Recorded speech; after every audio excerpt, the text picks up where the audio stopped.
It is already a scorcher outside, and it's only going to get hotter. Toronto is bracing for a 3-day heat wave, and a heat warning is now in effect, with temperatures expected to skyrocket. It'll be feeling like 40 degrees by Friday. I think that's crazy. I mean, I bike into work every day and I wear my athletic attire to come in, and then I change into my work clothes, so it's pretty spicy outside. Are you surprised that the temperatures are reaching such high levels? Oh yeah, it's shocking and it's pretty worrisome. Escaping the heat this week will prove to be difficult. Temperatures will steadily climb before reaching an oppressive 41 degrees with humidex by Friday. I think it's crazy. It's super hot. I feel bad for people who are working outside. It's becoming normal. The swings just happen with the change in the environment. This is just what we have to expect, right?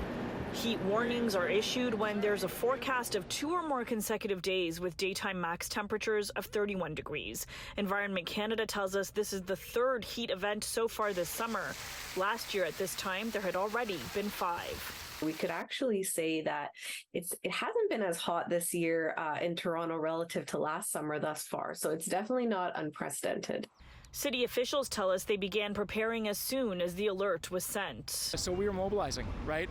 We're activating our heat relief network, which includes up to 550 spaces where people can go.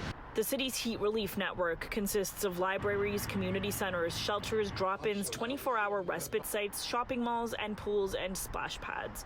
Advocates have criticized it for being largely inaccessible to vulnerable populations, but the city stands by its messaging that it gives people more options and places to cool off. When you're talking about vulnerable populations, people who may be living outdoors, we have staff who are out engaging with those who may be experiencing homelessness, encouraging them to find respite.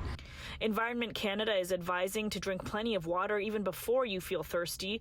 Stay in a cool place if possible. Check on older family, friends, and neighbors. Never leave people or pets inside a parked car. And outside workers should take regularly scheduled breaks. Meanwhile, Torontonians are keeping cool as best they can. So he want a cold water, ice cream to cool down a little bit. And thankfully, I don't have to be outside if I don't want to be, which I'm very grateful for. Myself, I always make sure to put the sunscreen on because I burn really easily, so my mom will be happy knowing that I'm taking care of that. Environment Canada is also warning of potentially deteriorating air quality, which could approach high risk in the coming days under these conditions. For City News, I'm Yazdani.